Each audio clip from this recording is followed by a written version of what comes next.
नमस्कार दोस्तों, आप देख रहे हैं यूके एंटरटेनर प्रशांत के साथ। आज की हमारी कहानी हमारे साथ शेयर की है भरत जी ने। तो भरत जी, हमारे साथ कहानी शेयर करने के लिए आपका बहुत बहुत धन्यवाद। आज की कहानी में आगे बढ़ने से पहले अगर आप लोगों ने हमारे चैनल को सब्सक्राइब नहीं किया है तो सब्सक्राइब करके बेल आइकन दबा लीजिए, जिससे कि आपको नई नई वीडियोस की अपडेट सबसे पहले मिलती रहें। तो चलिए कहानी की ओर।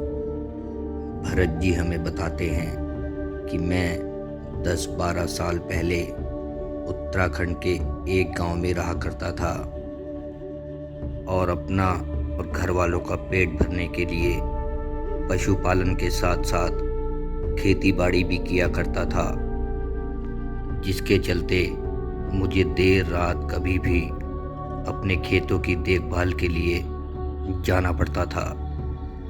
ऐसे ही मुझे एक रात अपनी फसलों को पानी लगाना था। मैंने फावड़ा लिया और अपने खेतों की ओर चल दिया।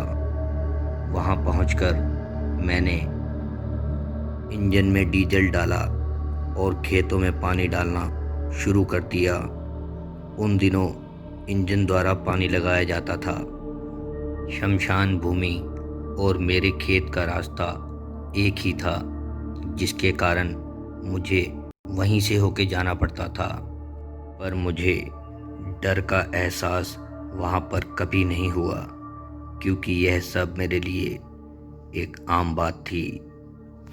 क्योंकि कई बार तो आराम करने के लिए मैं उसी शमशान भूमि के अंदर आकर लेट जाया करता था। उस रात भी मैंने इंजन की टंकी फुल कर दी और पानी लगाने लगा। कुछ देर बाद मैं वहीं शमशान भूमि के अंदर आकर लेट गया और सोने की कोशिश करने लगा। मुझे आज भी याद है, मौसम कुछ खराब हो रहा था।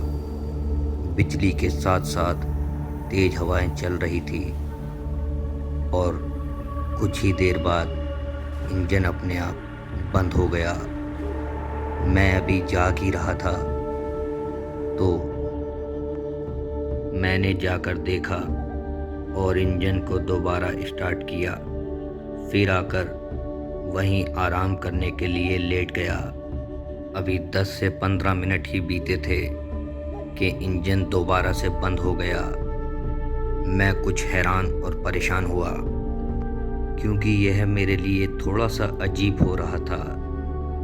इंजन में डीजल डालने के बाद आज से पहले कभी ऐसा नहीं हुआ कि डीजल खत्म होने से पहले इंजन इस तरह से बंद हुआ हो। खैर, मैंने जाकर देखा और इंजन को दोबारा स्टार्ट किया और फिर आकर आराम करने लगा। कुछ ही देर बीती थी कि इंजन फिर से बंद हुआ और इस बार मुझे लगा, हो ना हो, ज़रूर ये किसी की शरारत है। मैंने इंजन स्टार्ट किया और अपनी टॉर्च और लाठी उठाई और वहीं पास की झाड़ी में दुबक कर बैठ गया। मेरा शक सही निकला। 10 से 15 मिनट बीते थे कि वहाँ एक लंबा चौड़ा आदमी आया और इंजन बंद करने लगा। मैं वहीं से चिल्लाते हुए बाहर निकला और ज़ोर से अपनी लाठी को उसके पैरों पे मारा और वो चिल्लाता हुआ खेत के साथ सटी नहर की ओर दौड़ने लगा। मैं भी पीछे पीछे दौड़ रहा था, पर कुछ ही दूर जाते ही जो मेरी आंखों ने देखा उस पर मुझे विश्वास नहीं हो रहा था। वो आदमी हर एक कदम के साथ लंबा होता गया और नहर के करीब पहुंचते तक वो करीब 10 से 12 फीट का हो चुका था। और वहां पर पहुंचते ही वो पीछे पलटा और जोर जोर से हंसने लगा और बोला, आज नहीं छोड़ूंगा तुझे, कहाँ जाएगा बच के? उसकी लाल चमकती आंखें, लंबे दांत और भयानक चेहरा देखकर मेरी तो घिघी बंद हो गई। मुझे कुछ नहीं सूझ रहा था। वो मेरी ओर बढ़ रहा था।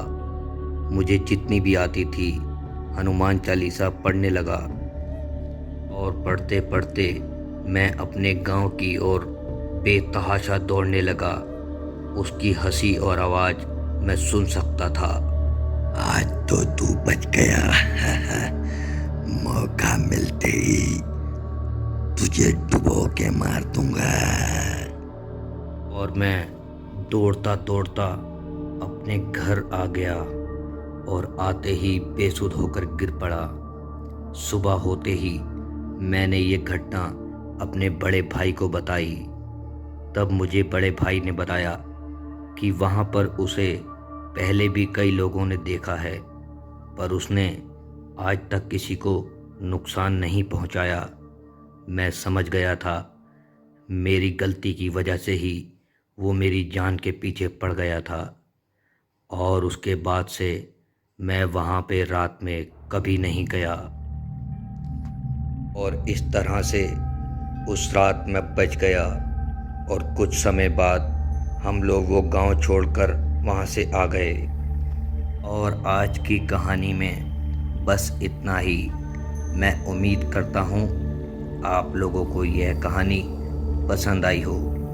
साथ ही साथ वीडियो को लाइक कीजिए, शेयर कीजिए और कमेंट कीजिए। मैं मिलता हूँ आपसे किसी और वीडियो में। तब तक के लिए बाय, टेक केयर।